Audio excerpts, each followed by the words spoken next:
Ito ang UNTV News Worldwide.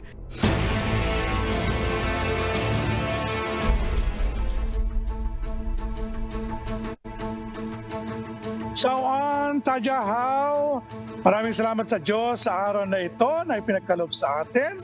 At magandang umaga sa ating mga kababayan sa Pilipinas. Time check po muna tayo. Ngayon ay alas 4:35 ng umaga sa Pilipinas. Magandang umaga sa iyo, Marie. Yes, Amiel, magandang umaga naman at magandang hapon naman dito sa atin sa Western Hemisphere. Ngayon ay araw ng Martes, December 26, 2023. Mula rito sa Zhubei, Taiwan, ako si Amiel Pascual. At mula naman dito sa Katy, Texas, USA, ako si Marie Peñaranda. Paghatid sa inyo ng mga umatikabong balita mula sa iba't ibang panig ng mundo. UNTV News Worldwide sa ating global headlines. Desperasyon tumataas sa gitna ng matinding gutom sa mga pagamutan sa Gaza. Libu-libong tao sumali sa migrant caravan sa Mexico bago bumisita si U.S. Secretary of State Antony Blinken. Labs ng fentanyl sa Canada sanhi ng panganib sa epidemya ng opioid sa Estados Unidos. Anti-government demonstrators sa Serbia sinugod ang Belgrade City Hall. Batang bumabiyahe mag-isa sa Estados Unidos na ilagay sa maling flight. Malaysia, mabagal ang pagkilos tungo sa energy efficiency ayon sa isang research company.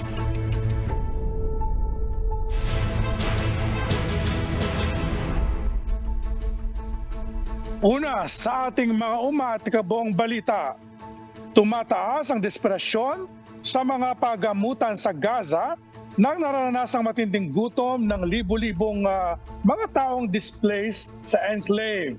Muli namang nanawagan ang World Health Organization ng tigil putukan sa Gaza upang mabigyang daan ang sustained humanitarian access. Ito ang umatikabong balita ni Axis Salem. Pinahayag ni World Health Organization Director General Tedros Adhanom Ghebreyesus na pinamunuan nito ang mga misyon kasama ang partners nito sa halos hindi na gumagana ng mga ospital sa Hilagang Gaza noong weekend. Inilarawan rin ng WHO Director General ang nasaksihang tumataas na desperasyon sa mga pagamutan bunsod ng matinding gutom na nararanasan ng libu-libong pasyente at displaced na individual sa enclave. Sa isang post sa X ng WHO Chief noong Linggo, December 24, sinabi nito na ang ahensya aniya ng kalusugan ng UN at partners nito ay naghatid ng tulong kabilang na ang gasolina sa nawasak na Al-Shifa Hospital. Ang Al-Shifa Hospital ang dating pinakamalaki at pinaka-advanced na medical facility sa Gaza. Hiniling naman ng partners ng WHO, particular na ang UN Office for the Coordination of Humanitarian Affairs, UNICEF at WC Kitchen, ang agarang pagdaragdag ng supply ng pagkain at inumin upang matiyak ang kalusugan at katatagan ng populasyon. Samantala, muli na namang nanawagan si WHO Director General Tedros Adhanom Ghebreyesus ng tigil putukan at iginiit rin nito ang pangangailangan para sa sustained humanitarian access sa Gaza. Axis Salem, UNTV News and Rescue. Diyos ang aming sandigan, serbisyo publiko ang aming pinahahalagahan.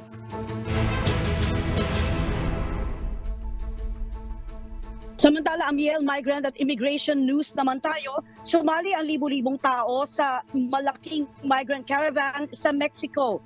Ang migrant caravan ay ginawa ilang araw bago ang nakatakdang pagdating ni U.S. Secretary of State Antony Blinken. Ito ang matikong balita ni James Hilario.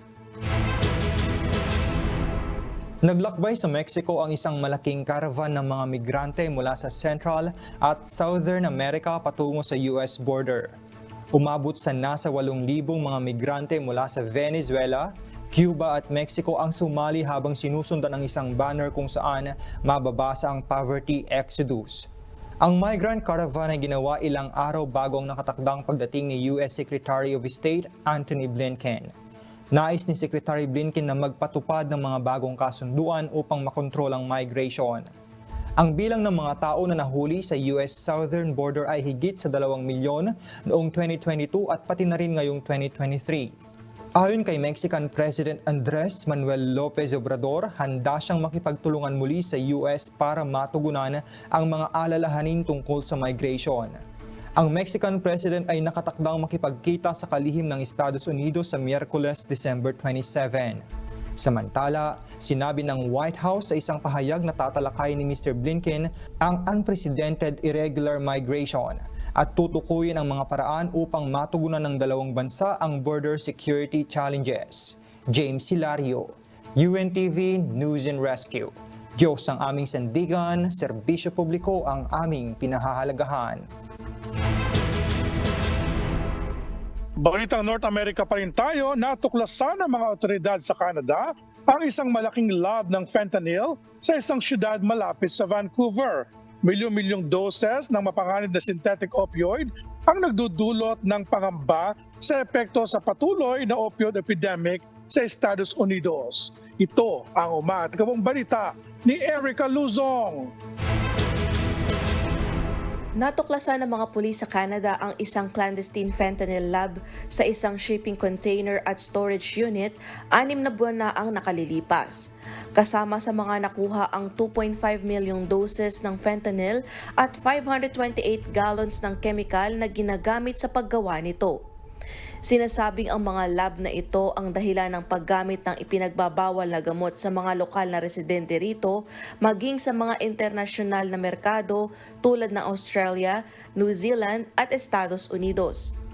Ang pagkalat ng mga clandestine fentanyl lab sa Canada ay nagdudulot ng malaking alarma sa mga otoridad sa Estados Unidos. Ang supply ng fentanyl mula sa mga lab na ito ay nagpapalala sa malalang opioid epidemic sa bansa. Ang pagsisikap na sugpuin ang pagkalat ng fentanyl at iba pang synthetic opioids ay nahahadlangan ng mga lab na ito sa Canada.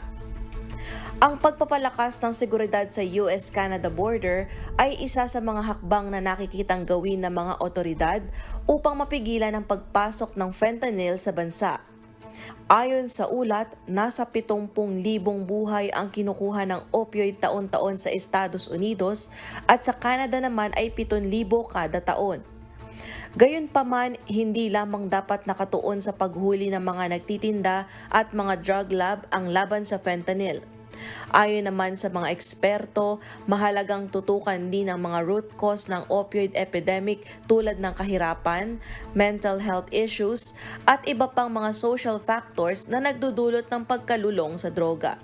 Erica Luzong, UNTV News and Rescue. Diyos ang aming sandigan, serbisyo publiko ang aming pinahahalagahan.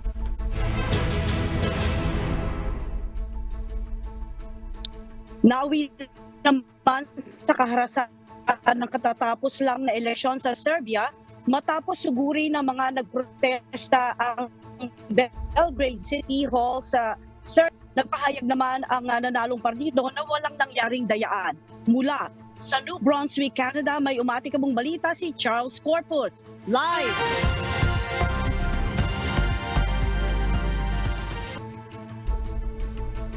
Yes, Charles, kumusta kayo dyan? Anong ginawa ng mga nag-riot sa Belgrade City Hall? Tinang kampasukin ng mga ito ang City Hall na siyang tahanan ng National Parliament at Presidential Headquarters kasama ng lokal na pamahalaan sa pamamagitan ng pagwasak ng mga bintana at pintuan nito. Gayunman ay agad na hinarang ng mga pulis. Gumamit ng tear gas at pepper spray ang mga riot police upang itaboy ang mga reliyista palabas ng gusali habang ang ilan ay naaresto. Nag-ugat ang kaguluhan dahil umano sa malawakang pandaraya sa eleksyon ng partido ni Alexander Vučić na nakakuha ng maraming boto at pwesto sa parliament. Sa kanyang emergency address, pinabulaanan ni Serbian President Alexander Vučić ang alegasyon na ito na ang oposisyon at sinabing bahagi lamang ito ng kanilang destabilization movement upang patalsikin siya sa gobyerno. Ayon naman sa pinakabagong ulat, tinatayang 8 pulis ang nasugatan habang nasa 38 naman ang kinulong dahil sa protesta isinagawa. Back to you, Marie. Charles, may maaari bang magkaroon ng election rerun dahil sa mga protestang nagaganap? Yes, Marie, nagpasya na nga ang Serbian Electoral Commission na ang halalan ay uulitin sa 30 polling stations at gaganapin ito sa ika-30 ng Disyembre. Back to you, Marie. Okay, sige, makikibalita pa rin kami sa iyo sa mga updates dito sa election na ito, ha? Salamat, Charles Corpus, mula naman sa New Brunswick, Canada. Muna naman tayo ng France. Umalis na sa France ang isang chartered plane, Lulan, ang nasa 275 na mga Indian national na na-hold ng 4 na araw sa isang France airport. Grounded ang Airbus 340 simula pa noong Thursday dahil sa hinihinalang ng mga otoridad na sakay ng mga ito ay biktima ng human trafficking.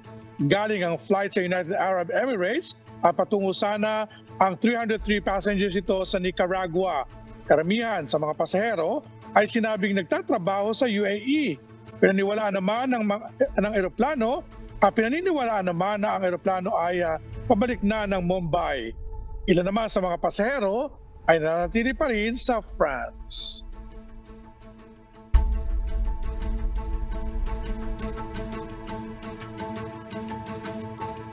Ito naman, Amiel, ito ay isang balita na nakababahala lalo na sa aming mga magulang dahil isang 6 na taong gulang na bata ang bumiyahe mag-isa ang nailagay sa maling flight ng Spirit Airlines sa Estados Unidos. Papunta umano ito sa kanyang lola sa Fort Myers, Florida, ngunit naisakay sa flight papuntang Orlando. Mula sa Los Angeles, USA, may umatikabong balita si Klein Sinka. Live!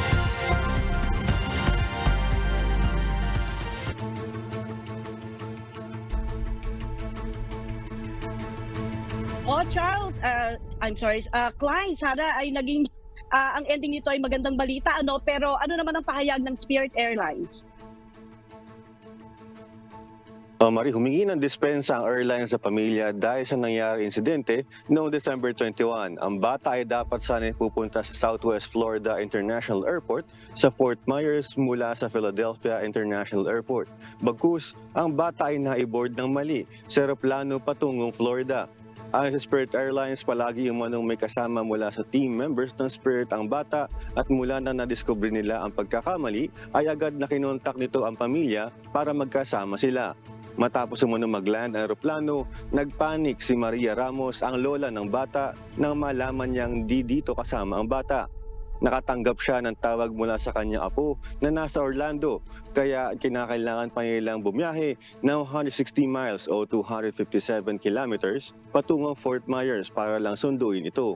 Nag-offer naman ng airlines na i-reimburse ang kanilang naging biyahe, ngunit nais malaman ni Ramos na kung papaano ito nangyari. Hindi naman dinetalye na airline kung paano sila nagkamali, ngunit sinabing mahalaga para sa kanila ang safety ng kanilang mga pasahero at inaako nila ang responsibilidad sa pag-transport sa lahat ng kanilang mga parokyano. Sa ngayon, nagsasagawa pa rin sila ng internal investigation at humingi naman ito ng patawad sa naging experience ng pamilya. Back sa'yo, Marie. Oo, talagang nakakabahala yung mga ganitong istorya, Klein. Alam mo, kahit na parehas na Florida rin ang kinabagsak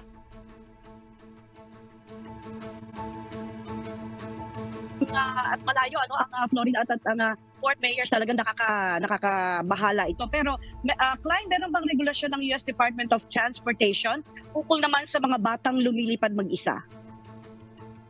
May mga US Airlines na pumapayag na magkaroon ng unaccompanied minor at maaari itong makita sa Kids Fly Alone booklet ng US Department of Transportation. Bawat airlines ay may tinatawag na unaccompanied minor service para sa mga age 14 pababa. At base sa Federal Aviation Authority policy, para sa mga 15 to 17 years old, pwede mag-travel alone basta mayroon dalang proper identification. Ito ay sa kanilang drop-off at kanyang pick-up, Marie. Sige, sana hindi na ito maulit. Pero salamat, Klein Sika, mula naman sa Los Angeles, USA, na tinatayang nasa 7 million ang unaccompanied traveling minors sa bansa. Flight-related news pa rin tayo, Marie. Apektado ng very severe thunderstorm ang karamihang eastern states at teritoryo ng Australia. Nagdulot ito ng pagbaha at bunga nito ay nakansila ang maraming flights papunta at paalis sa Sydney International Airport. Ito ang umatikabong balita ni Danny Delieva.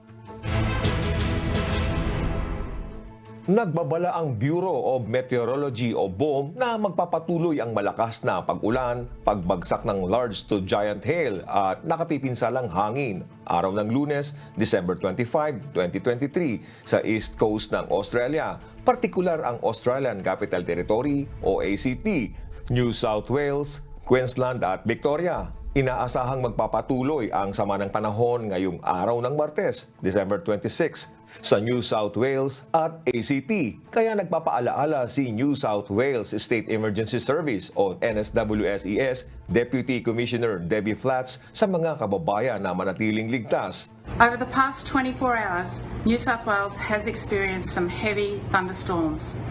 We are told from the Bureau of Meteorology that this will continue over the next 24 to 48 hours. So right through Christmas Day and Boxing Day, we're urging all of New South Wales communities to stay safe. Simula kahapon ay naghanda ang daan-daang volunteers ng NSW-SES para sa patuloy na sama ng panahon matapos makatanggap ng halos 500 emergency calls noong linggo ng gabi. Libu-libong residente na sakop ng East Coast ang nagpalipas ng gabi ng December 24, 2023 na walang kuryente. 25 katao naman ang kinailangang iligtas mula sa baha. May mga ulat din tungkol sa mga bahay na naapektuhan ng flash flooding tulad ng leaks mula sa bubong at pagtaas ng tubig sa garahe ng bahay. Subalit natutuwa naman si NSWSES Acting Assistant Commissioner Alison Flaxman dahil walang malaking pinsala ang naiulat sa ahensya. Nagdulot din ang malakas na ulan ng pagbaha sa tarmac ng Sydney International Airport maging sa domestic terminal. Bunga nito ay maraming flights papunta at paalis ng Sydney Airport ang nakansela. Kabilang sa cancelled flights kahapon ay 7 flights ng Virgin Australia Airlines, 6 sa Qantas, 3 Jetstar flights at mga flight ng ilang regional airlines. Danny Delieva, UNTV News and Rescue, Australia. Diyos ang aming sandigan, serbisyo publiko ang aming pinahahalagahan. Amiel, dahil buwan na tayo ng Desyembre, ito naman ang balita tungkol sa mga bonuses. Hindi umano binayaran ng X na dating Twitter ang ipinangakong annual bonuses mula nang i-acquire ni Elon Musk ang kumpanya noong October 2022. Binigyan ang mga empleyado ng assurances ng mga executives, subalit nagsampa na ng kaso ang mga empleyado noong June 2023. Hinahanap naman ng mga empleyado ang isang class action status para sa mga dati at kasalukuyang empleyado ng X na hindi nakatanggap ng bonus noong 2023. Napagdesisyon na naman ng isang federal judge na ang kaso kontra sa X ay plausible at itinuloy ang pagsampa ng kaso. Akala ko mapapasana ako, hindi pala ibigay yung bonus, Marie. Dumako naman tayo ng Malaysia. Mabagal umano ang pagkilos ng Malaysia tungo sa energy efficiency ayon sa isang research organization. Anila, kung sinundan ng gobyerno ng Malaysia ang hakbang tungo sa pagbili ng energy efficient na mga kagamitan, mas marami ang matitipid sa kuryente ng mga Malaysians. Ito ang umatikbong balita ni Kate Loren. Refrigerators at air conditioners. Ilan lamang ito sa mga appliance sa bahay na kumukonsumo ng malaking kuryente. Subalit ayon sa Association of Water and Energy Research Malaysia o AWER, noon pa lamang 2011 nagbigay na sila ng suhestyon sa pamahalaan na i-phase out na ang mga non-energy efficient electrical product. Kung sinunod daw umano ng pamahalaan ito, magkakaroon na sana ng 20% increase sa energy efficiency sa bansa. Dagdag pa nito, makakatipid ng 42.6 billion ringgit o mas higit 402.4 trillion pesos.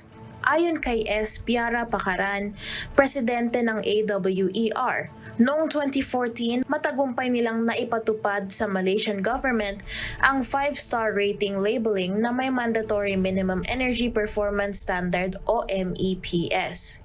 Sa ngayon, mas marami ng mga appliance ang mayroon ng 5-star labeling na may mandatory MEPS, subalit kakaunti pa rin umano ito kumpara sa lahat ng mga appliances na nasa merkado. Ang MEPS ay isang importanteng tool kung saan kung hindi matutugunan ng electric appliance ang minimum performance na 2 stars rating ay hindi ito maaaring ibenta sa Malaysia. Simula naman January 1, 2024, pinapaasahan na sa nasa 1.2 million household sa Malaysia na mayroong electric bill na 220 ringgit o nasa 2,600 pesos na tataas ang kanilang bill ng 4.2 to SIC%. Kaya naman payo ng AWER na bumili ng mga appliances na may energy saving capabilities upang makatipid sa paggamit ng kuryente. Kate Luren, UNTV News and Rescue. Diyos ang aming sandigan, serbisyo publiko ang aming pinahahalagahan.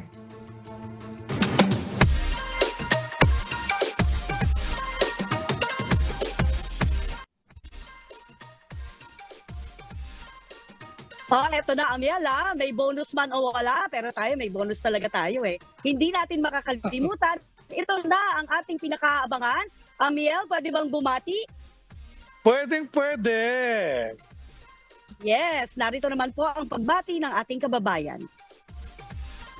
Mula po dito sa Winnipeg, Canada, kami po ay bumabati sa aming mga magulang at sa aming mga kamag-anak dyan po sa Pilipinas, sa Paniki Tarlac, Nueva Ecija at Bataan. Naway ingatan at samahan nawa po kayong palagi ng ating Panginoon. Salamat po sa Diyos! Ayan, ang saya naman ng pagbati ng ating mga kababayan dyan naman sa Winnipeg, Canada. Ngayon din, binabati natin ang Miel, ang ating mga kasambahay dito naman sa UNTV, dito sa Texas, USA, na palagi na nakaantabay sa ating mga programa sa UNTV. Gayon din ang ating mga mahal sa buhay dyan naman sa San Pedro, Laguna, ang aking mami at ang aking anak. Gayon din ang mga kasama natin dyan naman sa KD Rock. Good morning, Kuya! Good morning, at at siyempre sa aking ni Amor, nandito siya ngayon. Bulama tayo. Kanya-kanyang mga kabahayan lang nila yung ating signal, nakikipag-agawan talaga tayo. Pero salamat po sa Diyos sa araw na ito at ikaw naman, Amiel, sa iyong pagbati. Marie, nakita ko yun naman, nagpa-picture sa iyo dyan. Mukhang marami tayong mga taga-subaybay dyan ng UNTV sa lugar mo. At dito binabati ko rin yung ating mga masugi na taga-subaybay sa Taiwan, especially kina Elena Yang. Sa ating mga kababayang, mga OFW na lagi nakatune in sa ating mga programa. Binabati ko rin yung ating mga kapatid na diriwan ng kanilang Sabat ngayong buwan ng December sa Taiwan at ganun din sa South Korea. At binabati ko rin po yung aking kaibigan na magdiriwan ng kanyang, I think, 40th birthday si Venus. Happy birthday sa iyo. At hello din kay nanay at sa aking mga pamangkin, sa aking mga kapatid. Ayan, Marie, tawagin natin ang ating amigo Sherwin na Pilipinas at makibalita tayo. Yung ating mga aabangang mga umaataw na balita. Good morning, amigo! Good morning at hello sa iyo, Amiel at si Maria. Ayan, kumusta na kayo? At medyo mahina yata, may problema din ng internet connection ni Ate Maria. So, kaya lumalakas ang loob namin dito sa Pilipinas, di pala kami nag-iisa. Medyo bumabagal din yung ating internet dahil at least kayo nasa Amerika, kami nandito sa Pilipinas at nagkakaroon din ng ganyang problema. Anyway, meron tayong hindi magandang balita sa ating mga motorista pero kailangan na natin sabihin sa kanila para hindi sila magulat dahil simula mamayang alas 6 ng umaga merong muling pagtaas ng presyo sa produkto ng diesel, gasolina at kerosene, petroleum products dito sa ating bansa. Yan nga yung patuloy na idinadaing ng ating mga motorista, especially ng mga PUB driver na diyan syempre umaasa ng kanilang pang-araw-araw sa pamamagitan ng kanilang pamamasada. At bukod dyan, dahil dito sa holiday nga, marami tayong mga kababayan hanggang ngayon stranded sa mga pantalan, especially dito sa sa Metro Manila. Yung mga kaibigan natin dyan na patungong Mindanao, hanggang ngayon nasa mga pantalan pa rin sila dahil kulang ng barko sa dami ng mga pasahero na umuwi mula Mindanao papunta rito sa Manila at yung papunta naman ng Manila to Mindanao. So yan yung ilan sa mga laman ng ating mga humahataw na balita ngayong umaga, Amiel at Marie. Dito naman, amigo, marami tayong mga kababayan na nasasalubong din. Bukod pala sa mga uuwi sa probinsya, marami din mga namamasyal sa ibang bansa. Dito sa Taiwan, dahil free visa entry pa hanggang next year, sinasamantala ng ating mga kababayan. Yung mga ilang kababayan tayong nakasalubong kahapon na talagang kasama yung kanilang mga pamilya at naglilibot-libot sa mga bansa-bansa. Dahil gaya nga ng balita kanina ni Marie, timing naman sa Pilipinas, meron silang bonus. Dito kasi sa amin sa Taiwan, ang bonus ito, Marie, kasi sinusunod nila Chinese calendar, kaya it's either January or February yung bonus na binibigay. Pero hindi ka mapapasana all dahil kumbaga parang depende sa company. Ayon doon sa local news, nasa 87% ng mga company dito sa Taiwan yung magbibigay ng bonus ngayong tinatawag nilang year-end. Ayan, Marie, dyan ba? Nakatanggap ka na ba ng bonus mo? Wala, ang bonus dito naman dahil kanilang fiscal year calendar, may iba na sa Oktubre, may iba naman na sa mga buwan ng June. Pero ang inaasahan dito ng ating mga kababayan, gayon din ng halos karamihan ng mga tao dito sa US ay ang yung tax return na ifina-file naman yan kada umpisa naman ng taon, Amiel. Ayan. About naman yung weather nyo dyan. Gusto lang itanong, Amiel, yung nyo dyan, yung temperature. Kagaya ba dito sa Pilipinas, medyo malamig lang ng kaunti. Yan sa inyo sa Taiwan. Ngayon nakakaranas kami ng cold front hanggang bukas ay bumababa siya ng hanggang 10 degrees, malamig siya.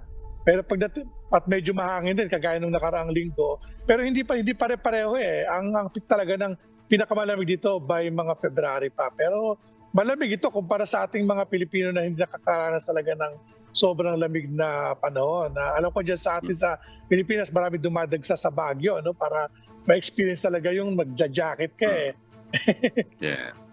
Tama. Ito naman isa sa mga pinakamainit na Disyembre na na-experience ko naman dito sa Texas. Normally, nasa single digit na tayo sa Celsius Pero itong mga huling linggo, double digits pa siya. Kaya medyo mainit-init pa itong lagay na to. Oo nga, hindi ka ngayon hindi ka naka-bonete, kaya mukhang hindi pa ganun kalamig, Marie. Okay, maraming salamat sa iyo, amigo Sherwin, at sa ating mga correspondents mula sa iba't ibang panig ng mundo. Ayan, Amiel, ang bilis ng panahon, mga kasambahay, at ang bilis din ng oras, Kung meron pa po kayong hindi napanood na balita o nais ninyong muling tunghayan ng UNTV News Worldwide, maaari niyo po itong balikan sa aming mga official social media accounts. I-like at i-follow lamang ang UNTV News and Rescue Facebook account at i-click ang subscribe button sa UNTV News and Rescue YouTube channel. Mapapanood nyo rin po rito ang iba pang news programs ng UNTV, pati na ang iba pang video ng nag-iisang public service channel. Kaya tara na po, subscribe, like, and share. At narito naman po ang mga salita ng Diyos na maaari nating baunin sa pagpapatuloy sa araw na ito. Susulat sa Book of Philippians chapter 3, verse 20. For our conversation is in heaven, from whence also we look for the Savior, the Lord Jesus Christ.